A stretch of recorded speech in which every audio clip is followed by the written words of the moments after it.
ഇപ്പം കേന്ദ്രമന്ത്രി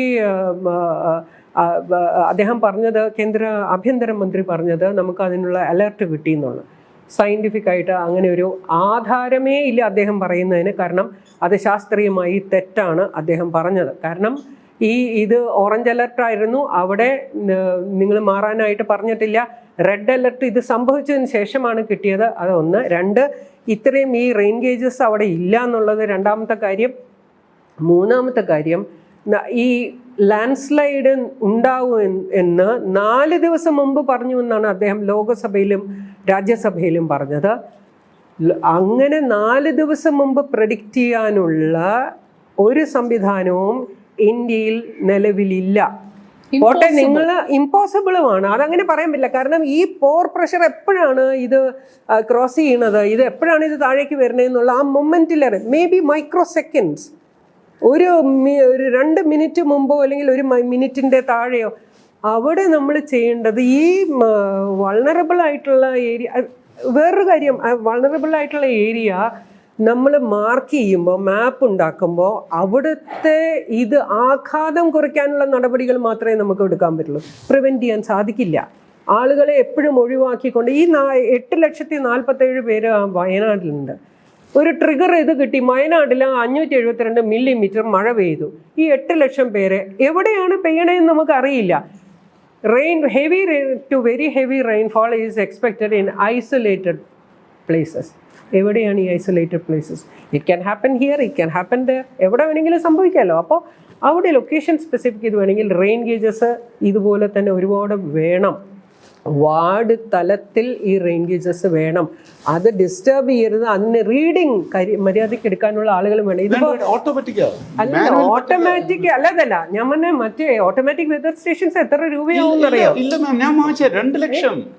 അതെ, ഞാൻ പറഞ്ഞ എല്ലാ കേരളത്തിൽ മുഴുവൻ വെക്കാനായിട്ടുള്ള പരാതി. നമുക്ക് പെൻഷൻ കൊടുക്കാൻ ശമ്പളമില്ലാത്ത, സ്ഥലമില്ലാത്ത സംസ്ഥാനത്താണ് നമ്മൾ ഇത് പറയുന്നത് എന്നുള്ള ഓർക്കണം. അപ്പൊ അവിടെ ഇനി റിപ്പീറ്റ് ചെയ്യാതിരിക്കാൻ വേണ്ടി അത് കുറെ കാര്യങ്ങൾ നമുക്ക് ചെയ്യാം. ആക്ച്വലി ഞാൻ പറഞ്ഞല്ലോ, നേച്ചർ വിൽ പ്ലേ. പ്രകൃതി ചെയ്യേണ്ട കാര്യങ്ങൾ പ്രകൃതി ചെയ്തേ അടങ്ങുള്ളൂ. We cannot stop it. കാരണം ഈ ഭൂമിയുടെ ഹോൾ സർഫസിലുള്ള എല്ലാ ഫീച്ചേഴ്സും അങ്ങനെ ഉണ്ടായതാണ്. അത് it's a natural phenomena. It has to happen. അത് സംഭവിച്ചേ പറ്റൂ. അത് അങ്ങനത്തെ ഒരു ടെറൈനിൽ, അങ്ങനത്തെ ഒരു വെതർ കണ്ടീഷൻ ഉള്ള സ്ഥലത്ത് അത് സംഭവിച്ചേ പറ്റൂ. You cannot stop it. Doctor, നമ്മളിപ്പോൾ 2018 എക്സ്പീരിയൻസ് നോക്കുവാണെങ്കിലും 2024 എക്സ്പീരിയൻസ് നോക്കുവാണെങ്കിലും IMDയുടെ പ്രെഡിക്ഷൻസിനെ നമുക്ക് റിലേ ചെയ്യാൻ പറ്റില്ല എന്നുള്ളത് ഇറ്റ്സ് വെരി ക്ലിയർ. അപ്പോൾ അങ്ങനെ വരുമ്പോൾ നമുക്കൊരു ഓൾട്ടർനേറ്റീവ് ലോക്കലി ഒരു സിസ്റ്റം ഉണ്ടാകുക എന്നുള്ളത് it's very important. Local systems നമ്മൾക്ക് യൂസ് ചെയ്യാൻ പറ്റും. പലപ്പോഴും നമ്മൾക്ക് അത് ഒഫീഷ്യൽ പ്രൊസീജിയർ വഴി ഇറ്റ് ഈസ് ക്വൈറ്റ് ഡിഫിക്കൽട്ട്. പക്ഷേ ഏജൻസി വഴി നമുക്ക് MOU ചെയ്തിട്ട് അങ്ങനെയൊക്കെ ചെയ്യാൻ പറ്റും. കൊച്ചിൻ യൂണിവേഴ്സിറ്റി ഇങ്ങനെ ഒരു വാർണിംഗ് കൊടുത്തതിന് വാർണിംഗ് ഇല്ല, റെയിൻ ഗേജസ് ഒക്കെ അങ്ങനത്തെ കാര്യങ്ങൾ വെക്കുന്ന കാര്യമാണ്. നമ്മുടെ സ്റ്റേറ്റ് ഡിസാസ്റ്റർ മാനേജ്മെന്റ് അതോറിറ്റിക്ക് ഒരു ഒത്തന്റിക് ഡേറ്റ വേണമെങ്കിൽ ആരെയാണ് ഡിപ്പെൻഡ് ചെയ്യേണ്ടത്? IMD തന്നെയാണ്. അവിടെ പ്രശ്നം എന്താണെന്നറിയാമോ? ലൊക്കേഷൻ സ്പെസിഫിക് ഒരു മുന്നറിയിപ്പ് കൊടുക്കാൻ പറ്റുന്നില്ല. ഈ വയനാട്ടിൽ 5 സ്റ്റേഷൻസ് ആണുള്ളത്. വയനാട് ഏകദേശം 2132 ചതുരശ്ര കിലോമീറ്റർ. 5 സ്റ്റേഷൻസിൽ റെയിൻ ഗേജസ് നമ്മൾ വയ്ക്കുന്നു. അപ്പോൾ ഈ മുണ്ടക്കൈയിൽ ഇല്ല. അപ്പോൾ ഇവിടെ കിട്ടുന്ന മഴമാപിനിയിലെ മഴ എത്രയുണ്ടെന്നുള്ളതാണ്. ഞാനത് 5 സ്ഥലത്ത് വെച്ചിട്ടുണ്ട്. അത് മുണ്ടക്കൈയിലില്ല, അല്ലെങ്കിൽ വേറെ അമ്പലവയലിൽ കാണും. ഇതെല്ലാം കൂടി കൂട്ടിയിട്ട് ഒരു ആവറേജാണ് വയനാടിന് പ്രൊഡിക്റ്റ് ചെയ്യുന്നത്. എവിടെയാണ് മഴ കൂടുതൽ കിട്ടാൻ പോകുന്നതെന്ന് കൃത്യമായിട്ട് പറയാതെ എങ്ങനെയാണ് നിങ്ങൾ പ്രിപ്പയർഡ്നെസ്, മുന്നൊരുക്കങ്ങൾ നടത്താൻ പോകണം? അതായത് ഇവിടെ വെച്ചിരിക്കുന്ന റെയിൻ ഗേജിൽ ഒരുപാട് മഴ പെയ്തു, പക്ഷെ മുണ്ടകയിലെ ആളുകൾ ഒഴിഞ്ഞു പോകണം എന്ന് പറയണം എന്നുണ്ടെങ്കിൽ അവിടുത്തെ മഴയുടെ അളവ് കിട്ടണമല്ലോ. അതാണ് ഈ ലാൻഡ് സ്ലൈഡിന്റെ പ്രഡിക്ഷനിലുള്ള ഒരു ലാക്കാണ്. അതാണ് നമുക്ക് സൈറ്റ് സ്പെസിഫിക് ആയിട്ട് എല്ലാ കാര്യങ്ങളും കൊണ്ടുവയ്ക്കാൻ പറ്റില്ല. വേറൊരു കാര്യം കൂടിയുണ്ട്. ഈ റെയിൻ ഗേജസ് അതിൻ്റെ റീഡിങ്, സാധാരണ മഴമാപിനി ഓട്ടോമാറ്റിക് വെതർ സ്റ്റേഷൻസ് ഉണ്ട്, AWS എന്ന് പറയും. അത് തന്നെ റീഡിങ് എടുത്തോളും. ആ ഡേറ്റ ഇവിടെ കൊടുക്കുകയും ചെയ്യും. ഈ മറ്റേ മഴമാപിനികൾ കൈകാര്യം അതിലെ റീഡിംഗ് എടുക്കുന്നത് ഏതെങ്കിലും ഒരു ഓഫീസിനോട് ചേർന്നിട്ടായിരിക്കും അത് വെക്കണം. കാരണം IMD കാലാവസ്ഥാ നിരീക്ഷണ കേന്ദ്രത്തിന് അത്രയും ഓഫീസേഴ്സ് ഇല്ല, ഇവിടുത്തെ ഓഫീസിൽ തന്നെ ആളുകൾ ഇല്ല. അപ്പോൾ ഇങ്ങനെ വിന്യസിക്കാനുള്ള മാൻ പവർ അവർക്കില്ല, അതിനുള്ള ഫണ്ടിങ് ഇല്ല. അപ്പോൾ നമ്മൾ അങ്ങനെ പുറകിൽ പോകുമ്പോൾ ഒരുപാട് കാര്യങ്ങൾ പറയേണ്ടി വരും. അല്ല, അപ്പൊ ഇത്തവണയാണെങ്കിലും നമുക്ക് ലാൻഡ് സ്ലൈഡ് നടന്നതിന് ശേഷമാണ് റെഡ് അലേർട്ട് വരുന്നത്. റെഡ് അലേർട്ട് അത് കഴിഞ്ഞിട്ടാണ് വരുന്നത്. അത് കാരണം വെച്ച് കഴിഞ്ഞാൽ നമ്മൾ India is an agrarian country. കൃഷിക്ക് വേണ്ടിയിട്ടാണ് IMD ഈ വെതർ സ്റ്റേഷൻ, അല്ല ഉരുൾപൊട്ടലിന് വേണ്ടിയിട്ടല്ല. അതിൻ്റെ കൂട്ടത്തിൽ ഉരുൾപൊട്ടൽ എന്നേ ഉള്ളൂ. അതുകൊണ്ട് ഉരുൾപൊട്ടൽ സാധ്യത ഈ മഴ മാപ്പിന് വെക്കേണ്ട എവിടെയാണ് ഉരുൾപൊട്ടലിന് വേണ്ടെങ്കിൽ ഉരുൾപൊട്ടൽ density you take A history. പണ്ട് നടന്നിട്ടുള്ള ഉരുൾപൊട്ടലിൻ്റെ ഒരു മാപ്പ് ഉണ്ടാക്കുക, അതിൽ എവിടെയാണ് ഏറ്റവും കൂടുതൽ ക്ലസ്റ്റേഡ് ആയിട്ടുള്ളത് അവിടെ നിങ്ങൾ കൊണ്ടുപോയി മഴ മാപ്പിന് വെക്കണം എന്ന് അളക്കണം. അല്ലെങ്കിൽ ഉരുൾപൊട്ടൽ സാധ്യത അങ്ങനെയല്ലല്ലോ വെച്ചിട്ടുള്ളത്. പണ്ട് വെച്ചിരുന്ന സംഭവത്തിന് ഇപ്പൊ വയനാടാണെങ്കിൽ തന്നെ നമുക്ക് സുൽത്താൻ ബത്തേരിയിലോ ആ സ്ട്രെച്ചിലേക്ക് അങ്ങനെ അധികം ലാൻഡ് സ്ലൈഡ് ഇല്ല. നമുക്ക് ഈ ലാൻഡ് സ്ലൈഡ് വരുന്നതെല്ലാം വയനാടിന്റെ സൗത്ത് വെസ്റ്റേൺ പോർഷനിലാണ്, പിന്നെ കുറച്ച് നോർത്തേൺ പോർഷൻ ആ ഒരു സ്ട്രെച്ചിലാണ്. അതെ, ആ വൈത്തിരി അങ്ങോട്ടാണ് ഏറ്റവും കൂടുതൽ ലാൻഡ് സ്ലൈഡ്. ഇപ്പം അത് സജിന്റെ പേപ്പറിൽ തന്നെയുണ്ട്. മോർ ദാൻ എനിക്ക് തോന്നുന്നു ഒരു 300ഓളം ലാൻഡ് സ്ലൈഡ്സ് ആ ഒരു സ്ട്രെച്ചിൽ തന്നെ പ്ലോട്ട് ചെയ്തിട്ടുണ്ട് ഈ ഒരു സതേൺ എൻഡിൽ. അപ്പൊ അങ്ങനെ വരുന്ന സ്ഥലങ്ങളിൽ നമുക്ക് ഒരിക്കലും ഒരു റെയിൻ ഗേജ് ഉണ്ടാവണമെന്നില്ല. അപ്പൊ അതാണ് ഇപ്പൊ ചിലപ്പോൾ സുൽത്താൻ ബത്തേരിയിലായിരിക്കും റെയിൻ ഗേജ് ഇരിക്കുന്നത്. അപ്പൊ അങ്ങനെ വരുമ്പോൾ ഉള്ള ഒരു പ്രോബ്ലം ഉണ്ട്. ഒരു കാര്യം കൂടിയുണ്ട്, ഈ അഗ്രോമെറ്റ് പ്രഡിക്ഷൻ സിസ്റ്റം ഉണ്ടെന്ന് പറഞ്ഞില്ലേ കാലാവസ്ഥാ നിരീക്ഷണ കേന്ദ്രത്തിന്. കാർഷിക വിളകളുടെ നാശം കുറയ്ക്കാൻ വേണ്ടി എത്ര മഴ പെയ്യുമെന്ന് കർഷകർക്ക് മുന്നറിയിപ്പ് കൊടുക്കാനുള്ള സംവിധാനമാണ്. അത് പൂനെയിലാണ് അതിൻ്റെ സെൻറ്റർ. അവർ ഇത് നടന്ന സമയം കൊടുത്ത മഴയുടെ മുന്നറിയിപ്പ് വയനാടിൽ 15 മില്ലിമീറ്റർ അത്രയും കൊടുത്തിട്ടുള്ളൂ. 572 മില്ലിമീറ്റർ മഴ പെയ്ത സ്ഥലത്താണ് 15 മില്ലിമീറ്റർ. റൈറ്റ് ടു ഇൻഫർമേഷനിൽ ആക്ടിൽ വിവരാവകാശത്തിൽ ഇതിൻ്റെ കീഴിൽ 2020 തോന്നുന്നു ഒരു ഇത് ഫയൽ ചെയ്തിരുന്നു. ഞാനല്ല, വേറെ ഒരാൾ ഫയൽ ചെയ്ത് കഴിഞ്ഞപ്പോൾ അവരുടെ വെരി ഹെവി റെയിൻഫോൾ എന്നുള്ളതിൽ 32% എറർ വരുന്നുണ്ട്. 32% എറർ എന്ന് പറഞ്ഞു കഴിഞ്ഞാൽ ഇപ്പോൾ മഴ വലിയതായിട്ട് വരും എന്ന് പറയുമ്പോൾ വിള നശിച്ചു പോകണ്ടെന്ന് പറഞ്ഞ് മുന്തിരിക്കൊലകൾ ഈ ആളുകൾ എക്സ്പോർട്ട് ചെയ്യുന്ന കർഷകർ അത് മുറിച്ച് മാറ്റി എല്ലാം പെട്ടിക്കകത്താക്കി. മഴ പെയ്തില്ല, അത് ഈ സാധനങ്ങൾ മുഴുവൻ വേസ്റ്റായി.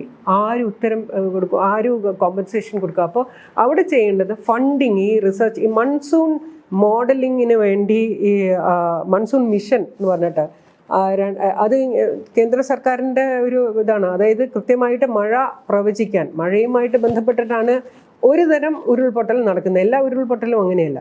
അപ്പോൾ ഇപ്പോൾ ഈ ലാൻഡ് സ്ലൈഡിൻ്റെ ഇത് കാലാവസ്ഥാ നിരീക്ഷണ കേന്ദ്രവുമായിട്ട് ക്ലബ് ചെയ്യുമ്പോൾ ഒരു പ്രശ്നം വരാൻ പോകുന്നത്, എല്ലാ ഉരുൾപൊട്ടലും മഴ കാരണം മാത്രമല്ല വരുന്നത്. ആ മഴ കാരണം വരുന്ന ഉരുൾപൊട്ടലും ഏത് സമയത്ത് ഇത് ട്രിഗർ ചെയ്യും എന്ന് പറയാനുള്ള സംവിധാനം ഈ നിമിഷം വരെ കണ്ടുപിടിച്ചിട്ടില്ല ശാസ്ത്ര സമൂഹം. അതായത് പാറകളുടെ ഉള്ളിലുള്ള ഈ ഓപ്പണിങ്സ് ഉണ്ടല്ലോ, സുഷിരങ്ങൾ അല്ലെങ്കിൽ ദ്വാരങ്ങൾ, അതിനകത്തേക്ക് വെള്ളം ഇറങ്ങിയിട്ട് പോർ പ്രഷർ എന്ന് പറയും. അത് എത്ര എക്സേർട്ട് ചെയ്യും, അത് എപ്പോഴാണ് ഇതിന് ഇങ്ങനെ സ്റ്റേബിളായിട്ട് ഇരിക്കാനുള്ള അതിനെ ക്രോസ് ചെയ്യണമെന്ന് ആ ക്രിട്ടിക്കൽ മൊമെൻറ്റിലാണ് നിങ്ങൾ പറയാൻ പറ്റുന്നത്. അല്ലെങ്കിൽ നമ്മൾ എല്ലാവരെയും ഹെവി റെയിൻഫോൾ വരുമ്പോൾ മാറ്റാൻ പറയണം. അത് ആശാസ്യമല്ല. കാരണം ആളുകളുടെ ജീവനും കയ്യിൽ പിടിച്ചിട്ടാണ് പോകുന്നത്. നിങ്ങൾക്ക് ഒരു തെറ്റായ ഇൻഫർമേഷൻ കൊടുക്കാനുള്ള, അല്ലെങ്കിൽ 2 പ്രാവശ്യം കൊടുക്കാൻ 3ാമത്തെ തവണ അവർ അനുസരിക്കില്ല. അങ്ങനെയുണ്ട്. അപ്പോൾ ആ ക്രിട്ടിക്കൽ പോയിന്റ് എപ്പോഴായിരിക്കും കൊടുക്കുന്നത് എന്നുള്ളൊരു ഇഷ്യൂ തന്നെയാണ്. അക്യൂറേറ്റ് ആയിട്ട് പറ്റൂല. ആക്യുറസി പൊട്ടൻഷ്യൽ പറയാൻ പറ്റും. നമ്മളത് സസെപ്റ്റബിൾ ആണ് പറയുന്നത്. Can happen, it may happen എന്നേ പറയുള്ളൂ. അല്ലാതെ ഇവിടെ ഉണ്ടാകും എന്ന് കൃത്യമായിട്ട്, അതാണ് മാഡം പറഞ്ഞില്ലേ, ആ triggering factor is very important. ഇപ്പം നമുക്കൊരു 50 to 60 സെന്റിമീറ്റർ മഴ മില്ലിമീറ്റർ മഴയും 200 മില്ലിമീറ്റർ മഴയും ഓൾ ഓൺ എ സഡൻ മഴ നിന്നു എന്ന് വിചാരിച്ചു. പെട്ടെന്ന് മഴ ചിലപ്പോൾ നമുക്ക് അങ്ങനെ വരുമല്ലോ, ജസ്റ്റ് നല്ല ഹെവി റെയിൻ അങ്ങോട്ട് വന്നിട്ട് സ്റ്റോപ്പ് ചെയ്തു. Maybe this may not happen, ഇത് സംഭവിക്കണമെന്നില്ല. പക്ഷെ അതൊരു അനദർ ഹാഫ് ആൻ അവറിലൂടെ മഴ പെയ്തിരുന്നെങ്കിൽ അത് ട്രിഗർ ആയേനെ.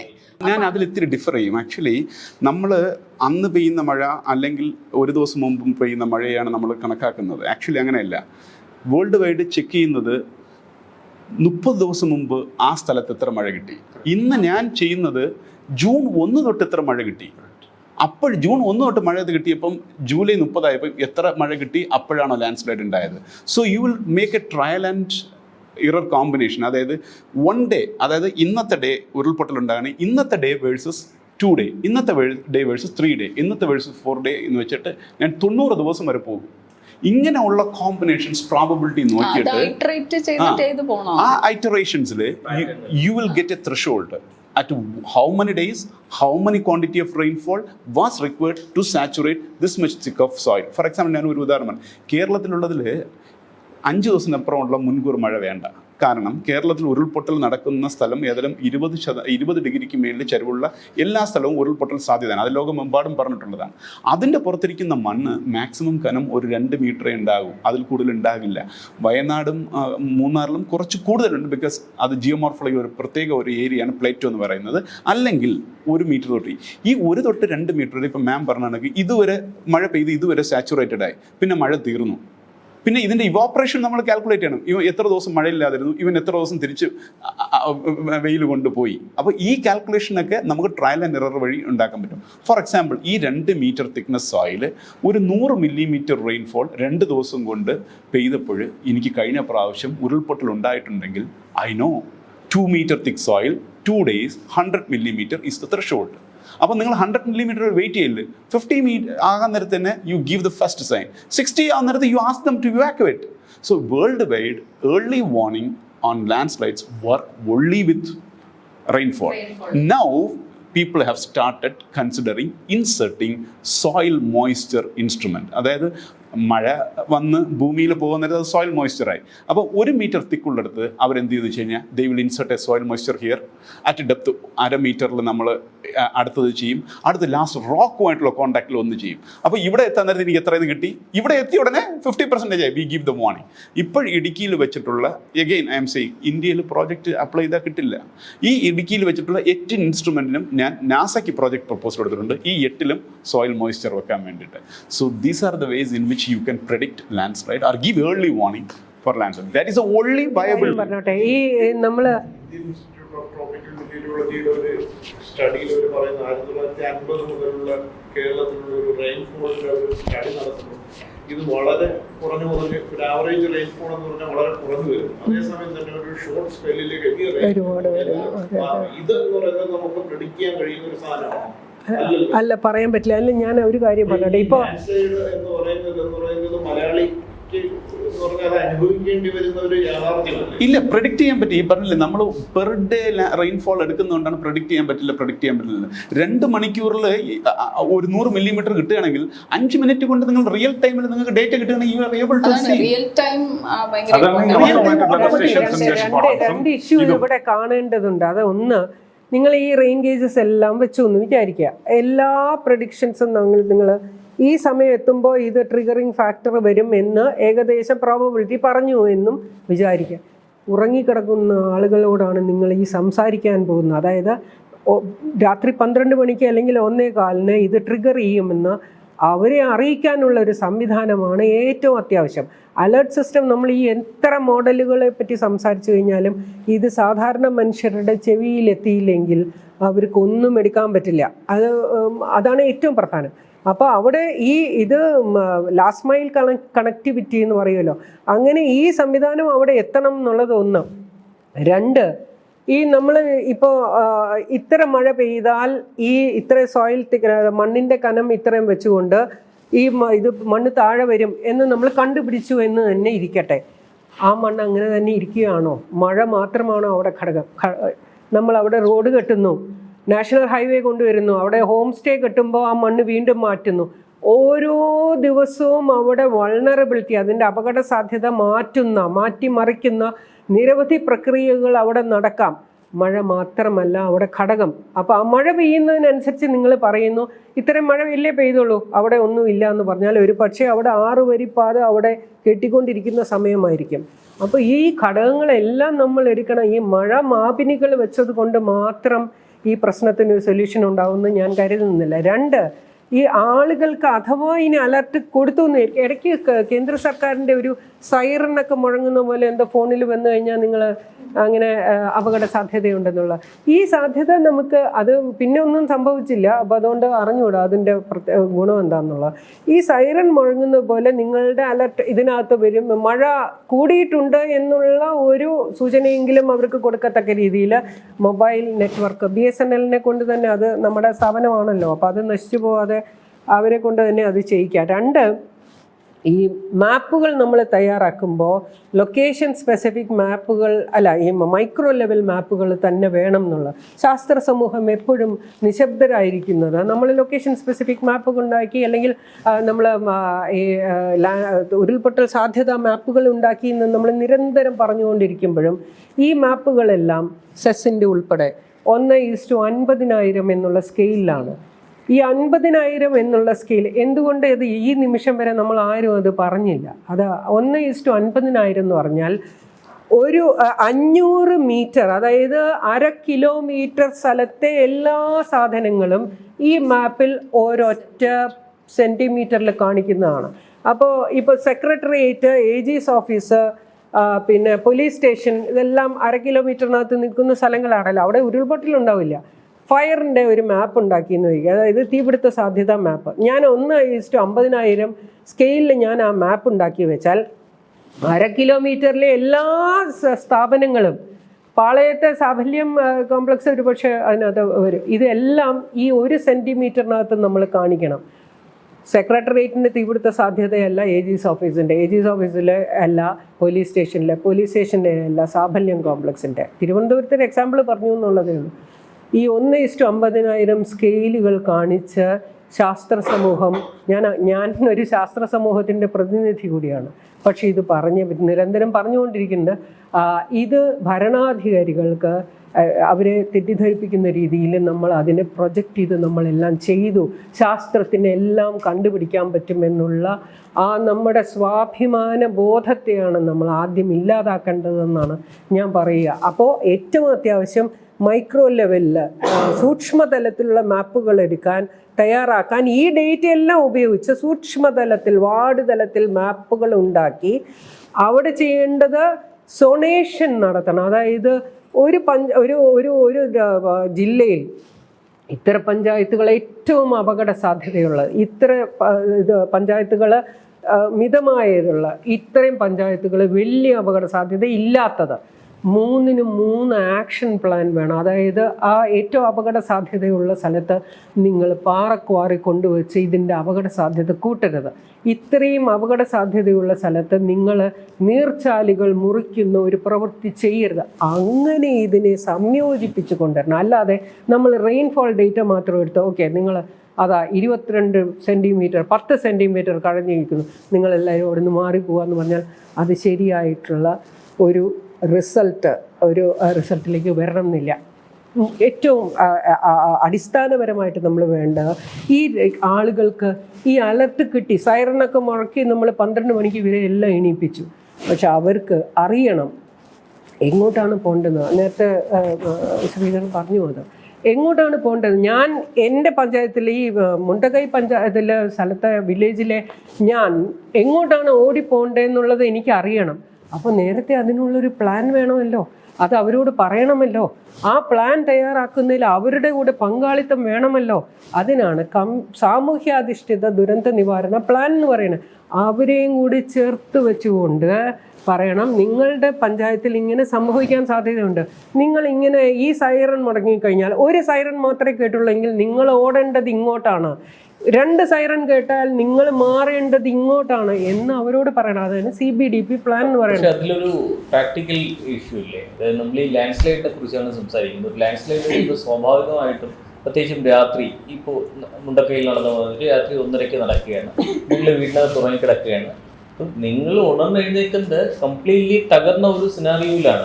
അല്ല കംപ്ലീറ്റ്. അപ്പോൾ നിങ്ങളത് വെള്ളത്തിലായിരിക്കാം, അല്ലെങ്കിൽ നിങ്ങളത് റബിൾസിന്റെ ഇടയ്ക്കായിരിക്കാം. അപ്പോൾ റൈറ്റ് ചെയ്താൽ ലെഫ്റ്റ് ചെയ്താൽ, അല്ലെങ്കിൽ റൈറ്റ് ചെയ്താൽ ലെഫ്റ്റ് നമുക്കറിയാം, പക്ഷേ ഈസ്റ്റ് ചെയ്താൽ വെസ്റ്റ് ചെയ്താന്നൊന്നും അറിയാൻ പറ്റാത്ത പറഞ്ഞുകൊണ്ടിരിക്കുന്നത് ലാൻഡ് സ്ലൈഡിന്റെ കാര്യത്തിൽ നമുക്ക് ഈ ലിമിറ്റേഷൻസ് ഉണ്ട്, പരിമിതികളുണ്ട്. അതായത് ഈ മുന്നറിയിപ്പ് കിട്ടിയാൽ നിങ്ങൾക്ക് ചെയ്യാവുന്നത് തുലോം പരിമിതമായ കാര്യങ്ങളാണ്.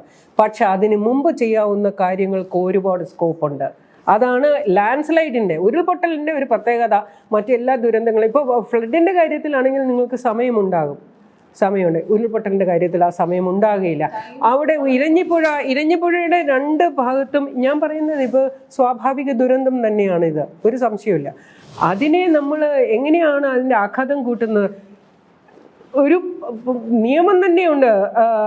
ഈ പുഴയുടെ 1/2 കിലോമീറ്റർ 500 മീറ്ററോളം സ്ഥലം നമ്മൾ എടുക്കാൻ പാടില്ല. അത് പുഴയ്ക്കുള്ള സ്ഥലമാണ്.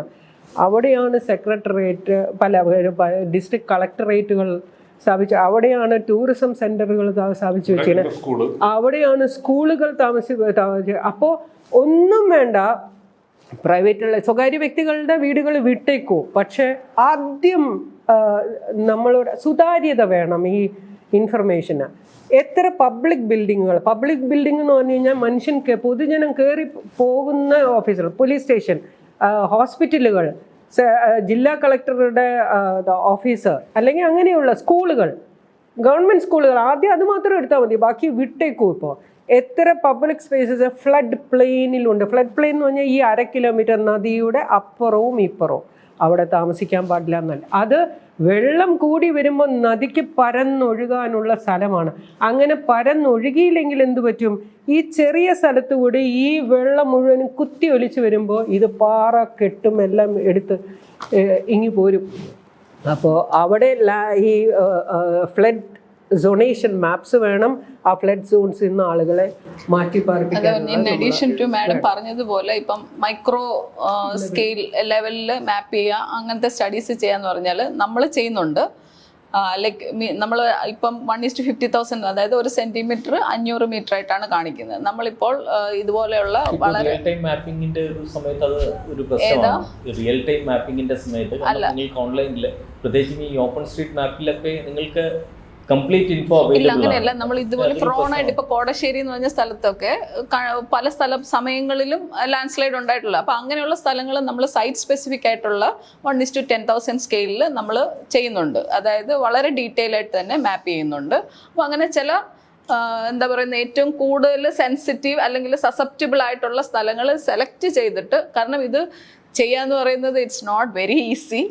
കാരണം നമ്മളൊരു ലാൻഡ് സ്ലൈഡ് പഠിക്കുക എന്ന് പറയുന്നത് അതിൻ്റെ ക്രൗൺ തൊട്ട് താഴെ വരെ ഒരു ആള് നടന്ന് പോയി ആണ് മാപ്പ് ചെയ്യുന്നത്. അപ്പോൾ അതിൻ്റെ കൂടെ GPS, നമ്മൾ ഡിജിറ്റൽ GPS ആണ്, ഡിജിറ്റൽ GPS അല്ലെങ്കിൽ സർവേയറെ വെച്ചിട്ട് ആ മേള് തൊട്ട് താഴെ വരെ നമ്മൾ അതിനെ സർവേ ചെയ്തിട്ടാണ് അതിൻ്റെ കോണ്ടൂസും എല്ലാം ചെയ്യുന്നത്. അപ്പോൾ അതൊരു എന്താ പറയുന്നത്, ഇന്ന് പോയിട്ട് നാളെ ചെയ്തിട്ട് വരാൻ പറ്റുന്ന ഒരു സിസ്റ്റം അല്ല.